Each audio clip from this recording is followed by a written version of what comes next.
GO number 21 తమకు ప్రధాన అడ్డంకిగా ఉందంటూ రాష్ట్ర వ్యాప్తంగా కాంట్రాక్ట్ అసిస్టెంట్ ప్రొఫెసర్లు కూడా ఒక సమ్మెకు పిలుపునిచ్చేటువంటి పరిస్థితులు అయితే కనిపిస్తున్నాయి. ముందుగా ఇక్కడ ప్రభుత్వ ఆలోచన బట్టి ఒకరోజు బంద్కైతే పిలుపునిచ్చారు. అందులో భాగంగానే రాష్ట్ర వ్యాప్తంగా ఉన్నటువంటి అన్ని యూనివర్సిటీలు కూడా బంద్కు పిలుపునిచ్చడం నేపథ్యంలో ప్రస్తుతం మనం కాకతీయ యూనివర్సిటీలో ఉన్నాము. అసలు జీవో నెంబర్ 1లో ఏమేమి అంశాలు పొందుపరిచారు, వాళ్ళకు ఉన్నటువంటి ప్రధాన అడ్డంకులు ఏంది, ఒక్కొక్కసారి దాంట్లో ఉన్నటువంటి మొత్తం పరిపూర్ణంగా ఒక కీన్ అబ్జర్వేషన్ చేద్దాం. ఇంకా ఏ అంశాలు ఇందులో పొందుపరిచారు? జీవో నెంబర్ 21 గైడ్లైన్స్ ప్రకారంగా దాంట్లో 3 కేటగిరీస్ ఉన్నాయి. ఫస్ట్ కేటగిరీలో రీసెర్చ్ అండ్ అకాడమిక్ పర్ఫార్మెన్స్కి 50 మార్కులు ఇచ్చారు. తర్వాత సెకండ్ కేటగిరీలో నాలెడ్జ్ బేస్కున్నటువంటి సబ్జెక్ట్ కన్సర్న్ నాలెడ్జ్ బేస్కు 30 మార్క్స్ ఇచ్చారు. తర్వాత 20 మార్క్స్ ఇంటర్వ్యూ ఉంది. అయితే ముఖ్యంగా screening test first 50 marks screening test అని పెట్టడం జరిగింది. ఆ స్క్రీనింగ్ టెస్ట్లో 50 మార్కులు ఇవ్వడం వలన రాష్ట్రంలోని 12 విశ్వవిద్యాలయాల్లో ఎవరికి కూడా 50కి 50 మార్కులు వచ్చే పరిస్థితి లేదు. దాదాపు 43 నుంచి 43 వరకే మ్యాక్సిమం కట్ అయిపోతున్నారు. ఎందుకు కట్ అవుతుందంటే పీడిఎఫ్లు ఉన్న వాళ్ళు అప్పుడు ఎవరు లేరు. గత 5 సంవత్సరాల నుంచి పీడిఎఫ్ ఎక్కడ రావట్లేదు. 5 మార్కులు ఉన్నాయి. 5 మార్కులు వచ్చేది ఏదో రేర్ పర్సన్స్ ఉంటారు. అంటే ఒక్క మార్కే కీలక అంశం కాబోతుంది. ఒక్క మార్కుతోటే ఇది దేశవ్యాప్తంగా జరిగే ప్రణాళిక కాబట్టి ఎవరైనా అప్లై చేసుకుంటారు. సో ఆ రకంగా మేము ఎలిజిబిలిటీకి దూరం అయిపోతామన్న ఉద్దేశంతో ముఖ్యంగా జీవో నెంబర్ 21ని రద్దు చేయాలని కోరుకుంటున్నారు. ఎందుకంటే సో ఈ ఫస్ట్ కేటగిరీ పోయిన తర్వాత మీకు ఇస్తున్నాము, ప్రభుత్వాలు అంటున్నాయి మీకు టీచింగ్ కింద 10 మార్కులు ఇస్తున్నాం కదా బి కేటగిరీలో, అంటే ఫస్ట్లోనే సెట్గానే అయినా సెకండ్కి ఎట్లా ఉపయోగపడతాయి? సో అందుకోసమని తర్వాత ఇంటర్వ్యూలో 20 మార్క్స్ ఉన్నాయి. సో 50 + 30 + 20. సో దీంట్లో ఫస్ట్ కేటగిరీ కిందనే యూనివర్సిటీ కాంట్రాక్ట్ అసిస్టెంట్ ప్రొఫెసర్లు అందరూ ఎలిజిబిలిటీ రాదు కాబట్టి ఈ జీవో నెంబర్ 21 రద్దు చేయండి. ఒకవేళ వీలైతే మమ్మల్ని రెగ్యులరైజ్ చేసి మమ్మల్ని అబ్జర్వేషన్ చేసుకున్న తర్వాత ఈ గైడ్లైన్స్ ముందు తీసుకొచ్చి చిన్న మాడిఫికేషన్ చేసి మార్కెట్లోకి వెళ్ళండి, ఎవరైనా రావచ్చు. సో ఆ రకంగా 2018లో ఇచ్చిన గైడ్లైన్స్ ఇప్పుడు నూతనంగా ఇచ్చిన గైడ్లైన్స్ కంప్లీట్గా డిఫరెంట్ ఉన్నాయి.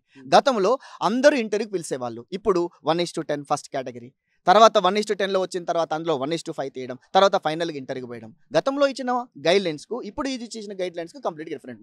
అయినా ఇప్పుడు ఈ గైడ్లైన్స్ అమల్లోకి వచ్చిన కొత్తగా రీసెంట్గా యూజీసీ ఒక అమెండ్మెంట్ తీసింది. అది ఇంకా అమల్లోకి రాలేదు. దాంట్లో ఎటువంటి గైడ్లైన్స్ ఉంటే తెలియదు. అప్పుడైనా మళ్ళీ మార్చాల్సిన పరిస్థితి వస్తాయి. ఈ గందరగోళాన్ని క్రియేట్ చేయడం కోసమే ఈ జీవో నెంబర్ 21 అని అడ్డంకి పెట్టుకుని ప్రభుత్వం విశ్వవిద్యాలయాల్ని బగ్గుమనిపించేట్టు తయారు చేసింది. ఇది ముఖ్యమైనటువంటి ఆరోపణ. అందుకోసమే యూనివర్సిటీ కాంట్రాక్ట్ అసిస్టెంట్ ప్రొఫెసర్లు అందరూ ఎందుకు ఎగోనిస్ట్ అంటే మీరు అనుకుంటున్నారు 43 మార్కుల కంటే ఎక్కువ పీడిఎఫ్ అనేది చాలా మందికి లేదు. మీరు చూడండి, గత 10 సంవత్సరాల నుంచి ఈ ప్రభుత్వంలో ఎక్కడ కూడా పీడిఎఫ్ లేవు. అలాంటప్పుడు ఈ నోటిఫికేషన్లు ఎందుకు ఉంటుంది? సో అది ముఖ్యంగా మేము ప్రశ్నిస్తున్నాం. ఇప్పుడు నిజంగా ఇప్పుడు మీరు దాదాపు దీనివల్ల ఇప్పుడు తెలంగాణ రాష్ట్ర వ్యాప్తంగా ఎంతమంది ఇప్పుడు మీలా ఇబ్బందులు పడేటువంటి అవకాశం ఉంటుంది దీనివల్ల? దాదాపు 1270 మంది కాంట్రాక్ట్ అసిస్టెంట్ ప్రొఫెసర్లు ఉన్నారు. 600 మంది పార్ట్ టైం వాళ్ళు ఉన్నారు. ఈ యూనివర్సిటీలని ఇన్ని రోజుల నుంచి 15 సంవత్సరాల నుంచి కూడా రిక్రూట్మెంట్ లేనప్పటికీ కూడా యూనివర్సిటీ సర్వైవ్ కావాలి, నేను ఇక్కడ చదువుకున్నాను, ఆత్మగౌరవంతో ఇక్కడ పనిచేసుకుంటా ఇక్కడే ఉండిపోయిన సమస్య. ఇలాంటి పరిస్థితుల్లో ఆల్ ఆఫ్ సడన్ నోటిఫికేషన్ వచ్చేసి మీరు వెళ్ళిపోవాలని చెప్పేస్తే వాళ్ళు ఎట్లా వెళ్ళిపోతారు?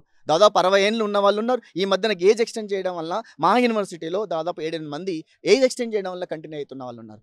అలాంటి వాళ్ళు రేపు ఈ కాంపిటీషన్ తట్టుకోలేరు కదా. ఎప్పుడో 70స్లో 80స్లో పీజీ కంప్లీట్ చేసిన వాళ్ళు ఫాస్ట్ కావడం కష్టం కదండి. వాడికి ఇప్పుడు యూజీసీ ప్రకారం రూల్స్ 8, 12, 10 మార్క్స్ ఇచ్చాడు, ఎట్లా వస్తాయి అవి?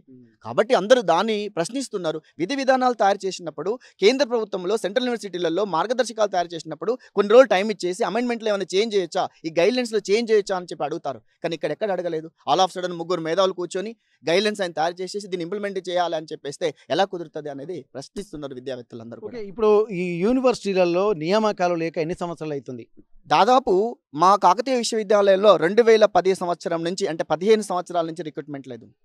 అదే ఉస్మానియా విశ్వవిద్యాలయం లాస్ట్ రిక్రూట్మెంట్ 2012. తెలంగాణ రాష్ట్రంలో మొత్తం మీద లాస్ట్ రిక్రూట్మెంట్ 2012. తర్వాత రిక్రూట్మెంట్ ఎక్కడ జరగలేదు. అంటే 2010 సంవత్సరం నుంచి 15 సంవత్సరాలు యూనివర్సిటీ నమ్ముకునే ఉంటున్నారు కదా. అంటే ఈ మధ్య కాలంలో రిక్రూట్మెంట్ అయితే యంగ్స్టర్స్ అందరూ ఎగ్జామ్ రాసు ఏదో రకంగా సెట్ అయ్యేవాళ్ళు. అంటే దీనికి మోసం చేసింది ఎవరు దీనికి నిర్లక్ష్యం చేసింది? ఈ రిక్రూట్మెంట్ కాకపోవడానికి కారణం వాళ్ళే. కాబట్టి ఫస్ట్ మా సర్వీస్ని వాళ్ళు ఎట్లయితే చేసుకున్నారు కాబట్టి మాకు బెనిఫిట్ చేసిన తర్వాత నోటిఫికేషన్ వెళ్ళమన్నా. ముఖ్యంగా పిఎల్, డిఎల్, జేఎల్లో, ఈవెన్ ద టీచర్స్లో దాదాపు 6,000 మందిని గత ప్రభుత్వం రెగ్యులరైజ్ చేసినప్పుడు ఇప్పుడు ఉన్నటువంటి 1,200 మందిని వాళ్ళని అబ్జార్ప్షన్ చేసుకుంటారా, రెగ్యులరైజ్ చేస్తారా?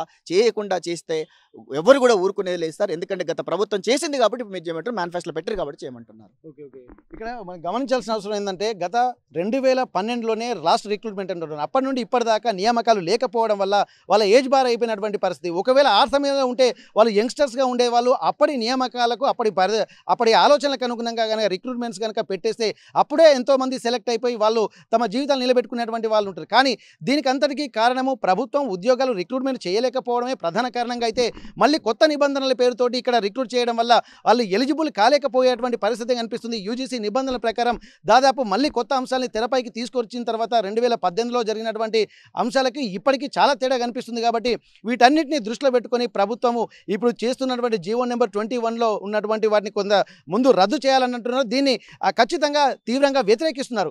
ఎందుకంటే ఇక్కడ 50% ఎలిజిబిలిటీ స్క్రీనింగ్ టెస్ట్లోనే పోతుంది కాబట్టి దాంట్లోనే మేము సెలెక్ట్ కానప్పుడు మిగిలిన ముందు సెకండ్ కేటగిరీకి అలాగే థర్డ్ కేటగిరీకి ఎలా వెళ్తామని చెప్పి అంటున్నారు. ఇక్కడ ఉన్నటువంటి కొన్ని లొసుగులు కూడా తమ ఉద్యోగ భద్రతకు, ఉద్యోగ భవిష్యత్తుకి, ఇన్నేళ్ల సర్వీస్కు ఒక పేరు లేకుండా పోతుందన్న ఒక ఆందోళన మాత్రం ఇక్కడ కాకతీయ యూనివర్సిటీయే కాదు రాష్ట్ర వ్యాప్తంగా ఉన్నటువంటి 12 యూనివర్సిటీలో 1,200 మందికి పైగా ఎంప్లాయీస్ ఇదే ఇబ్బంది పడుతున్నారు. ప్రభుత్వం గతంలో ఇచ్చినటువంటి హామీని దృష్టిలో పెట్టుకొని సింగిల్ సెటిల్మెంట్ చేస్తే రాబోయేటువంటి ఉద్యోగాలకు ఇక్కడ ఖచ్చితంగా కొత్త ఉద్యోగాలు నియమించుకోవచ్చు. కాకపోతే దానికి సంబంధించి యూజీసీ నిబంధనలకు అనుగుణంగా కొత్త వాళ్ళని రిక్రూట్ చేసుకోవచ్చు. కానీ పాత వాళ్ళుగా గత దశాబ్దంన్నర కాలంగా పనిచేస్తున్నటువంటి తమను మాత్రం రెగ్యులరైజ్ చేయాల్సిందే అన్నటువంటి ఒక విజ్ఞప్తిని కూడా కాకతీయ యూనివర్సిటీలో ఉన్నటువంటి అసిస్టెంట్ ప్రొఫెసర్లు చెప్తున్నటువంటి పరిస్థితి. అయితే ఇప్పుడు చాలామంది నిరుద్యోగులకు, బయట ఉన్న వాళ్ళకు తెలియని అంశం ఏంటంటే విద్యావేత్తలు 25 ఏళ్ళు 30 ఏళ్ళ నుంచి పనిచేస్తూ ఉన్నారు. వీళ్ళు రిక్రూట్మెంట్ని ఎందుకు ఎగెనెస్ట్గా చేస్తున్నారు? యువకులైనటువంటి పిహెచ్డి కంప్లీట్ చేసినటువంటి ఈ మధ్య కాలంలో నెట్ సెట్ క్వాలిఫై అయిన వాళ్ళందరూ కూడా ఏంటి వీళ్ళు మాకు ఉద్యోగాలు వస్తాయి, మా ఆశల మీద నీళ్లు పోస్తున్నారని చాలామంది అనుకుంటున్నారు ముఖ్యంగా. సో వాళ్ళకి తెలవాల్సిన ముఖ్యమైనటువంటి అంశం ఏంటంటే ఇక్కడ జరుగుతున్నటువంటి ప్రభుత్వాలు కూడా చెప్తా ఉన్నాయి, మీరు ఇన్ని సంవత్సరాల ఎక్స్పీరియన్స్ ఉంది, మీరు ఎందుకు వెనకబడిపోతున్నారు? డెమాన్స్ట్రేషన్ ఉంది, మీకు స్కిల్స్ ఉన్నాయి, సో మేము డెమాన్స్ట్రేషన్ చేయగలుగుతాము. కానీ డెమాన్స్ట్రేషన్ ఎక్కడ పెట్టాడు? దానికి మార్క్స్ సెకండ్ కేటగిరీ, థర్డ్ కేటగిరీలో ఉంది. అంటే ఈ స్టేజ్ లెవెల్ నుంచి అటు రావాలి అంటే అది ఫిట్ అయి రావాలి. అక్కడ ఫిట్ కావడానికి పాసిబిలిటీస్ లేదు ఎక్కువ మందికి. అదే నువ్వు చేయాలని చిత్తశుద్ధి నీకు ఉంటే మార్గదర్శకాలలో ఫస్ట్ వీళ్ళందరికీ ఎక్కువ ఎక్స్పీరియన్స్ ఉన్న వాళ్ళని, సర్వీస్ అనుభవం ఉన్న వాళ్ళని తీసుకోవాలనుకుంటే నువ్వు ఫస్ట్ డెమాన్స్ట్రేషన్ పెట్టాల్సి ఉంటుంది. ఆ రకంగా పెట్టినప్పుడు సీనియర్ టీచర్లు వచ్చే వాళ్ళు నీకు ఉపయోగపడేది.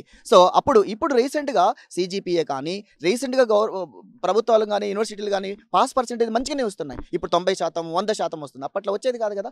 కాబట్టి ముఖ్యంగా విద్యార్థులు కానీ, స్కాలర్లు కానీ అర్థం చేసుకోవాల్సిన అవసరం ఏంటంటే గతంలో UG/PG మార్కులు, ఇప్పుడు UG/PG మార్కులు డిఫరెన్స్ ఉంది. వాళ్ళు మార్కులు ఇచ్చినంత మాత్రం ఆ కేటగిరీకి మీట్ కావట్లేరు, తక్కువ మార్కులు వస్తున్నాయి. కాబట్టి మాకు ఇచ్చినటువంటి డెమాన్స్ట్రేషన్ స్కిల్ కానీ, టీచింగ్ స్కిల్కి ఎప్పుడైతే మార్క్స్ ఇస్తారో అప్పుడు కొంచెం వీళ్ళకి అవకాశం ఇస్తుంది తప్ప అదర్వైజ్ యూనివర్సిటీలో దాదాపు 1% తప్ప మిగతా వాళ్ళు ఎవ్వరు ఆ స్క్రీనింగ్ టెస్ట్ని ఫిట్ కావడానికి అవకాశం ఉండలేదు. ఓకే, ఇక్కడ దాదాపు ఏంటంటే మారుతున్నటువంటి కాలానికి అనుగుణంగా విద్యా ప్రమాణాలు కూడా మారుతున్నాయి కాబట్టి అప్పటికి ఇప్పటికీ చాలా పరిణామాలు చేంజ్ అవుతున్నాయి. కాబట్టి ఇప్పుడున్నటువంటి విద్యార్థులతో మళ్ళీ ఎగ్జామ్ పెట్టి స్క్రీనింగ్ టెస్టులు అంటే చాలా ఇబ్బందికరమైనటువంటి విషయమే. కాబట్టి ఇవన్నింటినీ దృష్టిలో పెట్టుకొని ముందు నుండి పనిచేస్తున్నటువంటి వాళ్ళకు ఫస్ట్ ప్రయారిటీ ఇచ్చిన తర్వాతనే కొత్తగా ఉన్నటువంటి వాళ్ళకు రిక్రూట్మెంట్ చేసుకోవాల్సినటువంటి ఒక విజ్ఞప్తి మాత్రం ఇక్కడ కాకతీయ యూనివర్సిటీ ప్రొఫెసర్, అసిస్టెంట్ ప్రొఫెసర్లు చేస్తున్నటువంటి పరిస్థితి. కాకతీయ యూనివర్సిటీ నుండి కెమెరా పర్సన్ వంశీతో వెంకటరత్నం, RTV వరంగల్. మరిన్ని వీడియోస్ కోసం ఛానల్ ని సబ్స్క్రైబ్ చేయండి. లేటెస్ట్ అప్డేట్స్ కోసం వాట్సాప్ ఛానల్ ని ఫాలో అవ్వండి. ఆ లింక్ డిస్క్రిప్షన్ లో ఉంది.